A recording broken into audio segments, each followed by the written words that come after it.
Tonight, is Helen Simmons a suspect, a victim, or both? Thanks for joining us. I'm Mark Curtis. And I'm Kadiba Devine. The 12 News I-Team uncovered what really happened underneath the surface of a high-profile robbery in Anthem in their new series called He Made Me Do It. I-Team journalist Erica Stapleton is here with part one of their investigation. And a warning, some of the footage you'll see is tough to watch. On July 12th, we won't forget that day here in Anthem. All of a sudden, we saw police, everything happening here, and they had everything locked down. And then out they come, and we're like, oh. And they said there was a shooting at the entrance. Do you see where they went? They couldn't be at any of these businesses, right? Nobody walks in with a pistol and just robs, right? 22 seconds is all it took. Victim has gunshot wounds, right? Multiple gunshot wounds, yeah. All black clothing, black helmets. One appeared to be a female. We have the video of inside of them actively doing it. But these 22 seconds Looks like she smashes everything. And then that's when the shooting starts up here. don't show the whole story. The horrible things that happened to Helen, you wouldn't even want to see in a horror movie. Why do you believe her?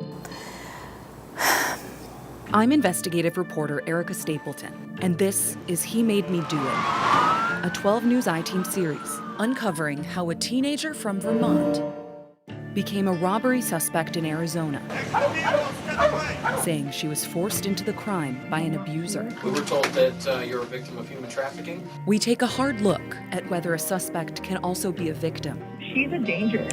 The system is set up for women like this or any victim like this to really fail. And if allegations of abuse were ignored. I don't think they care. 22 seconds. Somebody please help me! How did they decide to choose this little store in Anthem? That's what bothers me. Joe Alvarez is all about Anthem. He's the past president of the Rotary Club, friends with the jeweler. I still call it a miracle. Who survived the shooting. His injuries were very significant. Very significant. He's lucky to be alive. He's a fighter. He's a fighter, and you know what? There's people that said that he put himself in harm's way to protect the young ladies in that, and he took the brunt of what happened. There were 5 people working in the store at the time of the robbery, who we aren't showing or naming to respect their request for privacy. And another warning, what you're about to see is hard to watch. Have you guys seen the video yet? The surveillance video shows some of the employees in the front cleaning up before closing when the 2 suspects came through the door. He's got the gun. The employees run to the back as the guy with the gun pushes forward. The other starts smashing the cases, even though the jewelry's not there. I don't think they got anything. The jeweler comes out from the back with his own gun, confronting the robbers when he gets shot. Probably didn't even plan on shooting, but he did when he saw the gun pointed at him. They fled with nothing. They didn't take any jewelry. I know. They wanted cash. It was amateurs. You can tell it was amateurs. While the community rallied around the jewelry store employees, the suspects were still at large. Had to go that way. They ran that way and went to the back. Security video shows them on a motorcycle, So they pulled in right here. and law enforcement immediately started to search the area, high and low. Who knows, they might be hunkered down. Anthem on edge until 4 days later. Police in California chasing a U-Haul. I remember this one. Miles Madison, a photojournalist with County News Service, caught it all on camera. The chase goes on for more than an hour until police blew out the U-Haul's tires. The driver just had a face of defeat, and I remember the female was visibly upset. Police in California arrested 22-year-old Matthew Jones and 18-year-old Helen Simmons, their descriptions matching the suspects in the Anthem armed robbery case.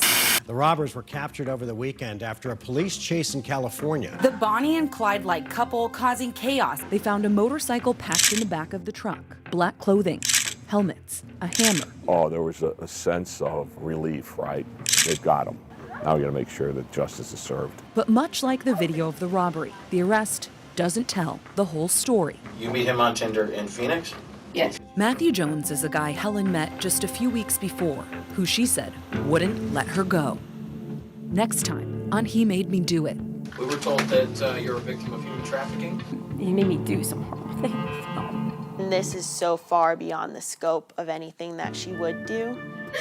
I didn't want to do it. He made me. I just wanted to go home. You left us there on a cliffhanger, Erica. Why did you guys decide to look into this particular case? Well, you know, a lot of times we cover a story, something happens, especially this. I know we covered it extensively. We wanted to know what happened. And we got a tip from somebody who was involved in the case, said, hey, you should really look at this. This is what this girl said after she was arrested in California. And once we started looking at it, we're like, okay, there might be some veracity to this. There might be some truth to this. Yeah. So we started looking at it, and what we were able to uncover, we'll be telling you week by week another part of this story. But there's a lot more to this than just what was shown in that robbery video. And this series focuses on whether she was a victim or the villain in the case. And I'm wondering how much access you had to police interviews as you investigated this. You know, Mark, this is something that became so important to our investigation. It's not something we always get access to, but we have hours and hours of police footage from multiple agencies where you can see what she said in the moments after she was arrested, as you know, the months go on after this case is kind of going through court. So all of that is really important as we continue to tell this story, what she says as it unfolds. And where can people watch? So 12 News Plus, Okay. 12news.com, 12 News YouTube channel. That was just a portion of our first part, so you can see the full thing there. And then, as I said, week by week, we're going to be putting out a different part to this stories for the next 6 weeks. So please tune in. It's really incredible to see what happens next. Yeah, it's fascinating. We'll be watching. All right, Erica, thank you.